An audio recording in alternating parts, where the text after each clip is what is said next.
Chapter 9. Lost and Found. Early the next morning, a typed index card was tacked to the elevator's back wall. Lost. Important business papers of no value to anyone but the owner. Please return to Sidel Pulaski, 3C. No questions asked. The shorthand notebook was not returned, but the idea of a bulletin board was an instant success. By late afternoon, the elevator was papered with notices and filled with tenants facing sideways and backwards, reading as they rode up and down. Lost.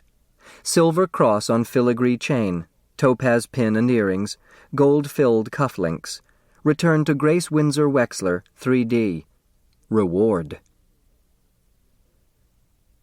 All players willing to discuss sharing their clues come to the coffee shop tomorrow, 10 a.m. Whoever stole my Mickey Mouse clock better give it back.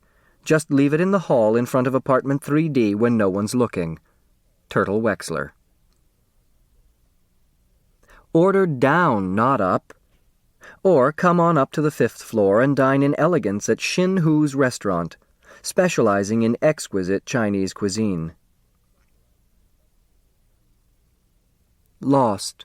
String of pearls. Sentimental value. If found, please bring them to apartment 2C. Thank you. Flora Bomback. Dressmaking and alterations reasonably priced. Found. 6 clues. The following clues printed on squares of Westing toilet tissue were found in the 3rd floor hallway. Braided kicking tortoise is a brat. I am having an informal party this evening from 8 o'clock on. You are all invited. Please come. J.J. Ford, apartment 4D. Turtle. Wherever you are, be home at 7:30 sharp. Your loving mother.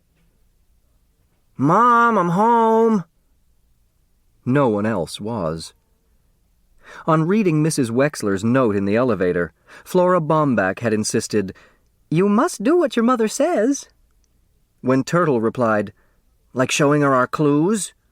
Flora Bomback's answer was, "Perhaps so. After all, she is your mother." Flora Bomback was sappy.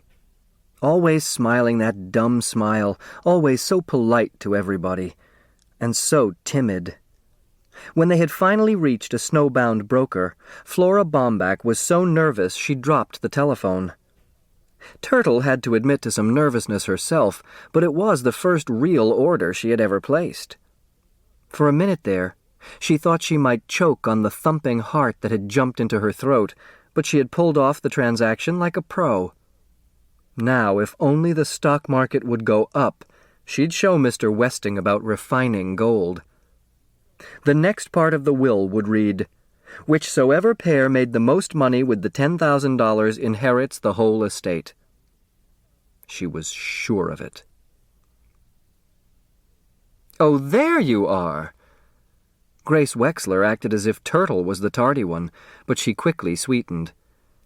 "Come, dear, let's go to your room and I'll fix your hair." Her mother sat behind her on the edge of the narrow bed, loosed the dark brown hair and brushed it to a gloss. She had not done that with such care in a long, long time. "Have you eaten?" "Mrs. Bomback made me a dinner." Turtle felt the fingers dividing the hair into strands. Her mother was so warm, so close. "Your poor father's probably starving. He's been so busy on the phone, changing appointments and all." "Daddy's eating in the coffee shop. I just saw him there."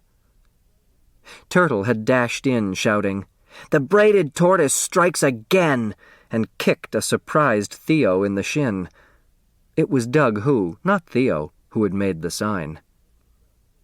Her mother twisted the 3 strands into a braid.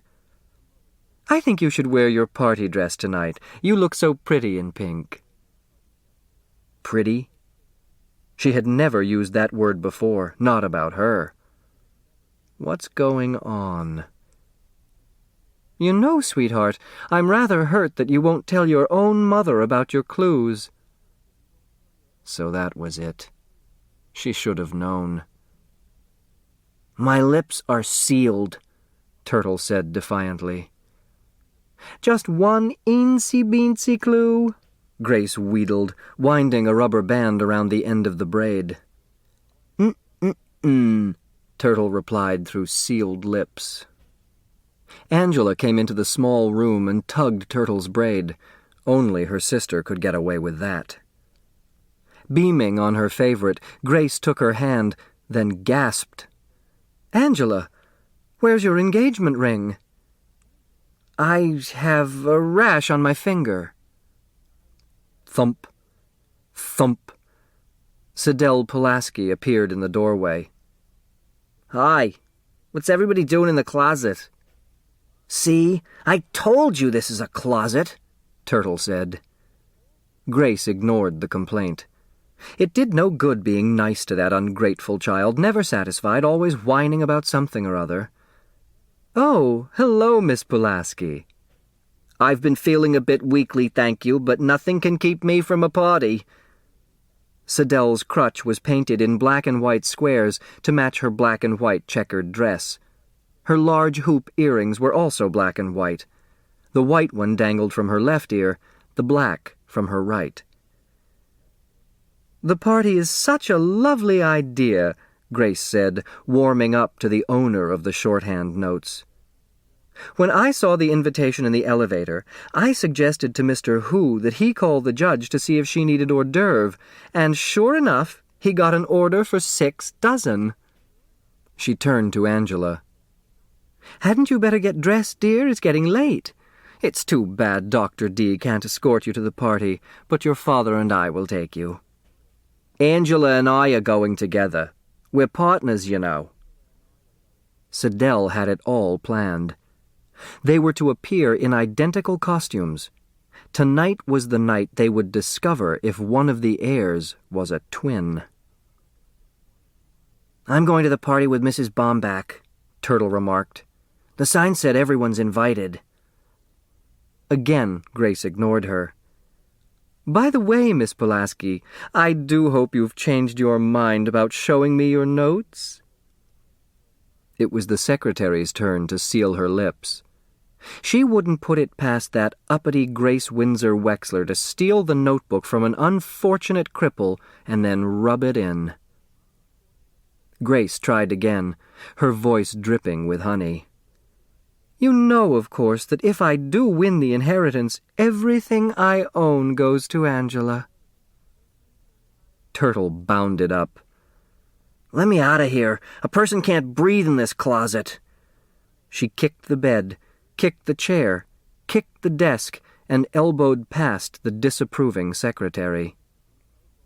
"What in the world is wrong with that child?" her mother said. Judge Ford was instructing Theo in the art of bartending when the telephone rang. The snowbound newspaper man had found several items in the files. First, the engagement announcement of Angela Wexler to D. Denton Deere. Next, several clippings on a lawsuit brought against Sam Westing by an inventor named... Hold on, please. Mr. Hu waddled in with a large tray of appetizers. The judge pointed him to the serving buffet and apologized to her caller.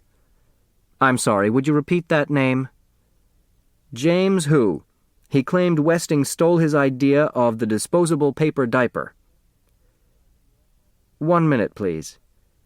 The judge cupped her hand over the mouthpiece.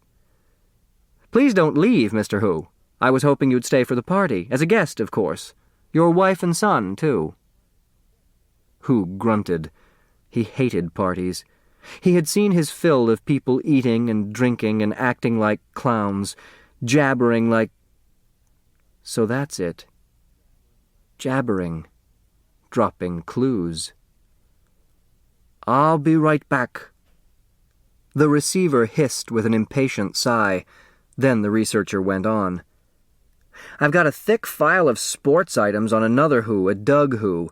Seems he runs a pretty fast mile for a high school kid. That's all I could find on the names you gave me, but I still have stacks of Westing clippings to go through.